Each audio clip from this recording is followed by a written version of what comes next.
안녕하십니까, 구찬규 강도사입니다. 오늘 함께 나눌 말씀은 창세기 6장 5절부터 8절 말씀입니다.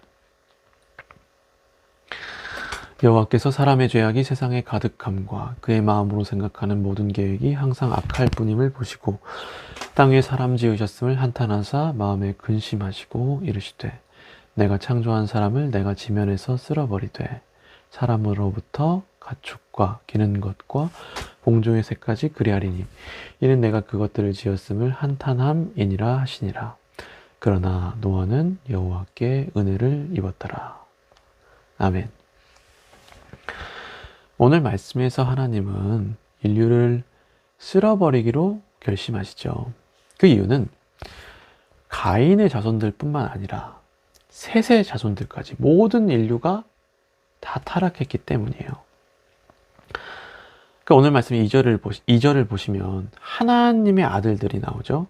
이 하나님의 아들들이 사람의 딸들의 아름다움을 보고 자기들이 좋아하는 모든 여자를 아내로 삼는지라 하고 돼 있어요. 사실 여기서 하나님의 아들들이 누구냐 하는 논쟁이 있습니다. 이 하나님의 아들들이 이 천사를 가리키는 것은 아니냐 하고 주장하는 사람들이 있는데 그렇지 않습니다. 이 아들들은 셋의 자녀들로 보는 것이 타당해요. 그러니까 셋은 죽은 아벨 대신에 주신 새로운 씨였습니다. 그리고 이 셋의 계보에서 에녹이나 노아가 등장합니다. 그러니까 의로운 사람들이 등장합니다. 그러나 어제도 말씀드렸지만 이 셋의 가문 사람들이 이 모두 다 의롭고 신실한 사람들은 아닙니다. 아니었다고 말씀드렸어요. 그러니까 역시나 이들 속에 죄성이 있고 그리고 오늘 말씀에서 이 하나님의 아들들은 자기가 보기에 좋은 여자들을 아무나 붙잡고 결혼했어요. 셋의 자녀들은 이 가인의 후손들과 통혼한 거예요. 그러니까 가인의 후손들은 어떤 자들입니까? 이들은 어떤 법을 가지고 있으며 어떤 사상을 가지고 살아가는 자들입니까? 그러니까 이들은 살인을 정당화하고 폭력을 정당화하는 자들이죠.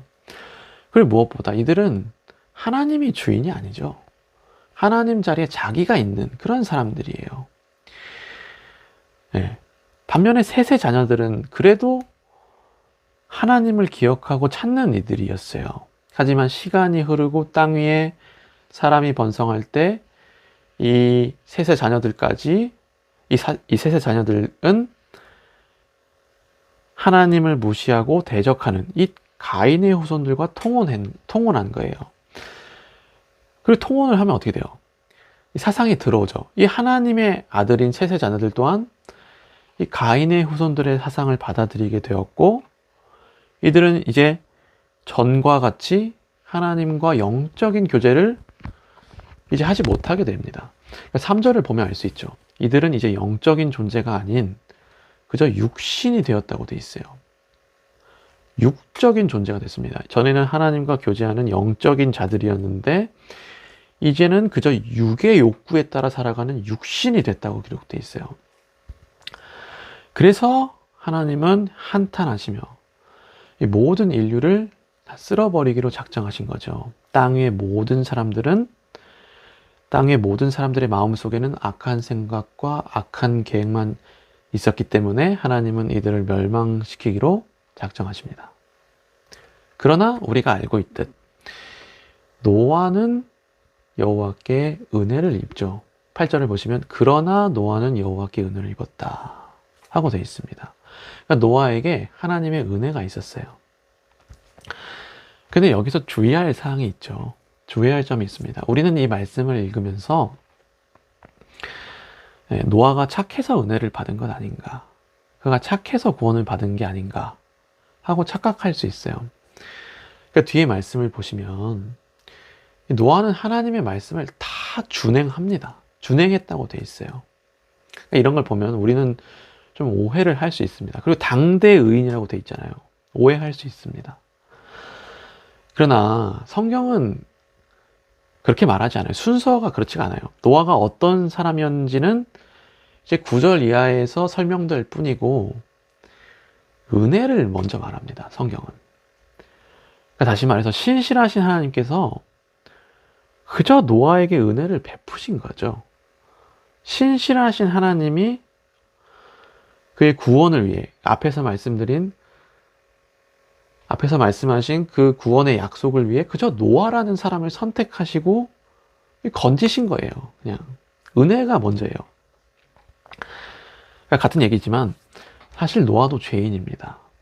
죄인이죠. 노아도 홍수가 끝나자 술에 취하여 벌거벗고 잠에 듭니다. 그리고 자신의 자녀에게 저주를 내리죠. 노아에게도 죄성 있고 완벽한 사람이 아닙니다. 죄인이에요. 그러니까 물론 다시 말씀드리지만 오늘 말씀에 노아가 당대의 의인이라고 되어 있긴 하지만 노아가 구원받은 이유는 그냥 오직 하나님의 은혜로 인한 거예요. 그가 착해서 혹은 그의 말씀을 다 준행해서 구원받은 게 아닙니다. 오직 하나님의 은혜로 받은 거예요. 하나님의 은혜로 건짐 받은 겁니다. 네, 그래서 성도 여러분, 우리는 이 악한 시대에 무엇을 붙잡고 있습니까? 우리가 이 무엇을 붙잡아야 하겠습니까? 우리는 이 하나님의 은혜를 붙잡아야 합니다. 그의 은혜의 필요성을 깨닫고 그 은혜를 붙잡아야 돼요. 다른 것을 붙들거나 다른 것을 의지하는 것이 아닌 하나님의 은혜를 붙잡기를 소망합니다. 또한 이 은혜가 좀 다른 얘기처럼 들릴지 모르겠지만요. 이 은혜가 이 모든 것의 원동력이기도 하죠. 참 노아를 보면 이 하나님의 은혜로 움직이고 있어요. 그의 은혜를 힘입어 하나님의 말씀을 준행하고 있습니다. 노아는 하나님의 은혜를 힘입어서 그 커다란 방주를 만들고 있어요. 그 은혜에 힘입어 하나님의 구원 계획을 이뤄나가고 있다고요. 참 우리의 원동력 혹은 이 힘의 원천이라고 할까요? 우리의 원동력은 하나님의 은혜인 줄로 믿어요. 은혜가 필요합니다. 그러니까 이 어두운 세상에 은혜가 필요하고 우리가 살아가고 이 빛을 비추기 위해서는 은혜가 필요합니다. 은혜가 아니고서는 살아갈 수가 없어요. 동의하시죠? 예. 그러므로 사랑하는 성도 여러분, 오늘 말씀을 통해 은혜를 구하는 우리 되기를 예수님의 이름으로 소망합니다. 기도 제목 나눌게요. 오늘은 이 은혜를 간구하는 기도를 했으면 좋겠어요. 나를 붙들어 달라고, 은혜를 달라고 그렇게 기도했으면 좋겠고, 또한 감사 기도도 했으면 좋겠습니다. 우리가 은혜를 받았잖아요. 이 악한 세상에서 하나님 우리를 택하시고 구원해 주셨잖아요. 자녀 삼아 주셨잖아요.